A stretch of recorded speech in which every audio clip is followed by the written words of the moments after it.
बिस्मिल्लाहिर्रहमानिर्रहीम। अस्सलाम वालेकुम दोस्तों, अरशद लोधी कम ਦੀਆਂ ਗੱਲਾਂ ਨਾਲ ਹਾਜ਼ਰੇ ਖਿਦਮਤ ਹੈ। ਕੀ ਹਾਲ ਜੇ? ਠੀਕ ਠਾਕ ਹੋ? ਖਰੀਅਤ ਨਾਲ ਹੋ? ਅੱਜ ਦਿਲ ਕਰ ਰਿਹਾ ਸੀ ਕਿ ਇਲੈਕਸ਼ਨ 2024 ਦੇ ਹਵਾਲੇ ਨਾਲ ਲੋਕਾਂ ਨੂੰ ਮਾਲੂਮਾਤ ਦਿੱਤੀ ਜਾਏ।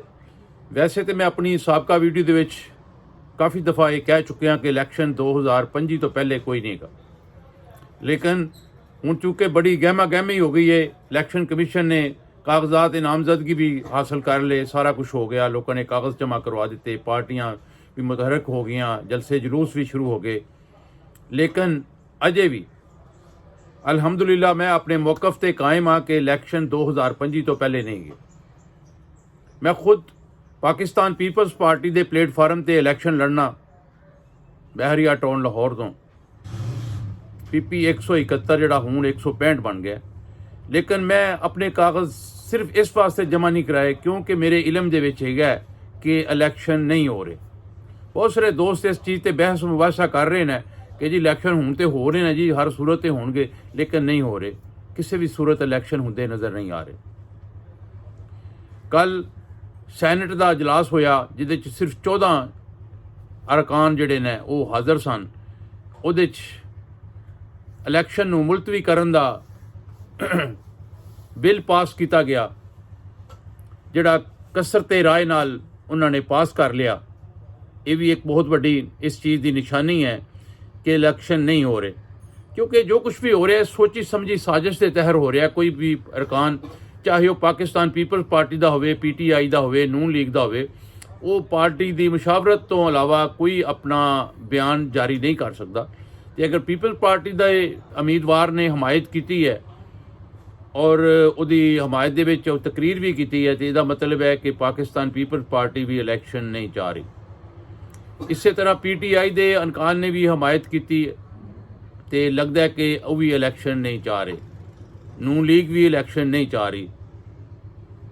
लेकिन लोगों को दिखावे वास्ते नून लीग जिहड़ी है वो ज़्यादा मुतहरक नज़र आ रही है कि इलैक्शन होण, लेकिन चूँकि उन्होंने एक सबज बाग दिखाया गया सी कि तुहानूं असीं वज़ीर आज़म चौथी दफ़ा बना देने आ, जिहड़ा कि ऐसा कुछ नहीं होने वाला, बिल्कुल नहीं है।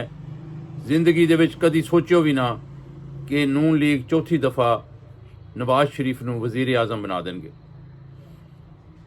हाँ, ये ज़रूर हो सकता है कि इलैक्शन तो कुछ दिन पहले कोई ऐसा वड्डा धमाका करा दिता जाए, कोई ऐसी वड्डी हंगामा राई बरपा हो जाए कि जिस नाल इलैक्शन मुलतवी करना मजबूरी बन जाए, तो हर बंदा कहन ते मजबूर हो जाए कि जी इलैक्शन ऐसे हालात दे विच इलैक्शन नहीं हो सकते। इहो जिहियां चीज़ां कुछ नज़र आ रही ने, तो अल्लाह ताला खैर करे, अल्लाह ताला इस मुल्क की हिफाजत फरमाए।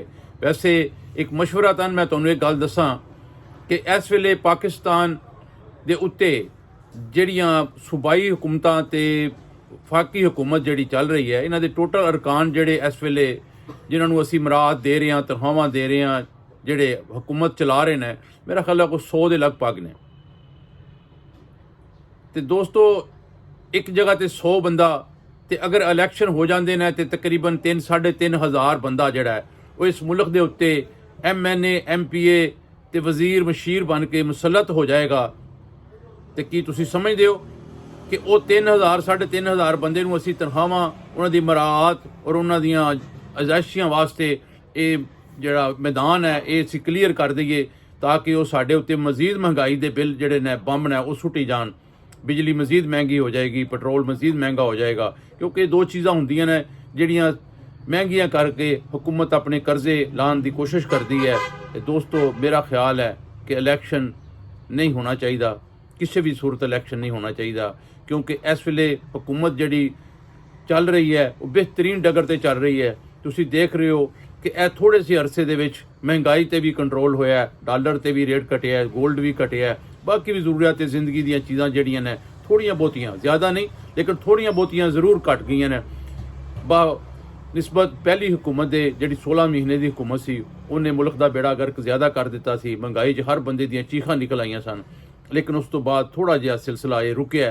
तो उसकी वजह सिर्फ यही है कि मुल्क के उत्ते जिहड़ा अजाफी बोझ है इन्हां MNA MPआं दा वो कुछ घटिया, तो मुल्क नूं बेहतरी वाले पासे जाण दा मौका मिलिया। ਤੇ ਦੋਸਤੋ ਮੈਂ ਤੁਹਾਨੂੰ ਮੁਖਤਸਰ ਇੱਕੋ ਹੀ ਗੱਲ ਦੱਸ ਦਿੰਦਾ ਕਿ ਇਲੈਕਸ਼ਨ ਕੋਈ ਨਹੀਂ ਜੇ ਹੋ ਰਹੇ, ਕੋਈ ਜ਼ਰੂਰਤ ਨਹੀਂ ਪੈਸੇ ਜ਼ਾਇਆ ਕਰਨ ਦੀ, ਕੋਈ ਜ਼ਰੂਰਤ ਨਹੀਂ ਕਿਸੇ ਮਗਰ ਨਾਅਰੇ ਲਾਉਣ ਦੀ। ਆਪਣੇ ਘਰ ਸਕੂਨ ਨਾਲ ਬੈਠੋ। ਸਰਦੀ ਬਹੁਤ ਜ਼ਿਆਦਾ ਹੈ, ਸਰਦੀ ਤੋਂ ਬਚੋ। ਆਪਣੇ ਬੱਚਿਆਂ ਵਾਸਤੇ ਰਿਜ਼ਕ ਰੋਟੀ ਕਮਾ ਕੇ ਉਹਨਾਂ ਨੂੰ ਖਵਾਓ। ਇਲੈਕਸ਼ਨ ਦੇ ਖਾਬ ਛੱਡ ਦਿਓ ਦੇਖਣੇ। ਇਲੈਕਸ਼ਨ ਅਜੇ ਕਮ ਅਜ਼ ਕਮ 2-3 ਸਾਲ ਨਹੀਂ ਹੈਗਾ। ਇਨਸ਼ਾਅੱਲਾ ਤਾਲਾ ਜਦੋਂ ਵੀ ਇਲੈਕਸ਼ਨ ਹੋਏਗਾ ਤੇ ਅਸੀਂ ਵੀ ਮੈਦਾਨ 'ਚ ਹੋਵਾਂਗੇ, ਅਸੀਂ ਵੀ ਇਲੈਕਸ਼ਨ ਲੜਾਂਗੇ, ਚਾਹੇ ਹਾਰ ਹੋਵੇ ਚਾਹੇ ਜਿੱਤ ਹੋਵੇ। ਲੇਕਿਨ ਪਾਕਿਸਤਾਨ ਪੀਪਲਜ਼ ਪਾਰਟੀ ਦੇ ਪਲੇਟਫਾਰਮ ਤੇ ਹੀ ਇਲੈਕਸ਼ਨ ਲੜਾਂਗੇ ਤੇ ਜ਼ਰੂਰ ਲੜਾਂਗੇ ਇਨਸ਼ਾਅੱਲਾ ਤਾਲਾ। ਲੇਕਿਨ ਜਦੋਂ ਇਲੈਕਸ਼ਨ ਹੋਏਗਾ, ਜਦੋਂ ਸਾਨੂੰ ਅੰਦਰੋਂ ਰਿਪੋਰਟ ਆਵੇਗੀ, ਸਾਡੀ ਖਲਾਈ ਮਖਲੂਕ ਜਿਹੜੀ ਹੈ ਉਹ ਸਾਨੂੰ ਦੱਸੇਗੀ ਕਿ ਜਨਾਬ ਇਲੈਕਸ਼ਨ ਹੋ ਰਿਹਾ, ਕਾਗਜ਼ ਜਮ੍ਹਾਂ ਕਰਾਓ, ਤੇ ਅਸੀਂ ਕਾਗਜ਼ ਜਮ੍ਹਾਂ ਕਰਾ ਦਿਆਂਗੇ। ਕਿਉਂਕਿ ਆਖਰੀ ਦਿਨ ਤੱਕ ਵੀ ਖਲਾਈ ਮਖਲੂਕ ਨੇ ਮੈਨੂੰ ਇਹੀ ਕਿਹਾ ਕਿ ਇਲੈਕਸ਼ਨ ਨਹੀਂ ਗਏ, ਇਸ ਵਾਸਤੇ ਤੁਸੀਂ ਆਪਣੇ ਕਾਗਜ਼ ਜਮ੍ਹਾਂ ਨਾ ਕਰਾਓ, ਆਪਣਾ ਵਕਤ ਜ਼ਾਇਆ ਨਾ ਕਰੋ, ਆਪਣਾ ਕਾਰੋਬਾਰ ਕਰੋ, ਆਪਣੇ ਬੱਚਿਆਂ ਵਾਸਤੇ ਰਿਜ਼ਕ ਰੋਟੀ ਕਮਾਓ। ਤੇ ਦੋਸਤੋ ਇਹੀ ਗੱਲ ਸੀ ਅੱਜ ਦੀ ਸੁਣਾਉਣਾ ਮੁਨਾਸਬ ਸਮਝਦਾ ਸਾਂ ਕਿ ਦੋਸਤਾਂ ਨੂੰ ਪਤਾ ਲੱਗ ਜਾਏ ਕਿ ਆਪਣੇ ਪੈਸੇ ਨੂੰ ਜ਼ਾਇਆ ਨਾ ਕਰੋ, ਆਪਣਾ ਵਕਤ ਜ਼ਾਇਆ ਨਾ ਕਰੋ। ਗੱਲ ਪਸੰਦ ਆਈ ਹੈ, ਲਾਈਕ ਕਰ ਦਿਓ, ਸ਼ੇਅਰ ਕਰ ਦਿਓ। ਜਿਹੜੇ ਦੋਸਤ ਚੈਨਲ ਤੇ ਨਵੇਂ ਨੇ, ਇਹੋ ਜਿਹੀਆਂ ਗੱਲਾਂ ਸੁਣਨਾ ਚਾਹੁੰਦੇ ਨੇ, ਚੈਨਲ ਨੂੰ ਸਬਸਕ੍ਰਾਈਬ ਕਰੋ, ਚੈਨਲ 'ਚ ਸ਼ਾਮਲ ਹੋ ਜਾਓ। ਬਸ਼ਰਤੇ ਜ਼ਿੰਦਗੀ ਕੱਲ ਫਿਰ ਇੱਕ ਨਵੀਂ ਵੀਡੀਓ ਨਾਲ ਹਾਜ਼ਰ ਖਿਦਮਤ ਹੋਵਾਂਗਾ। ਕੱਲ ਤੱਕ ਇਜਾਜ਼ਤ, ਅੱਲਾ ਹਾਫਿਜ਼।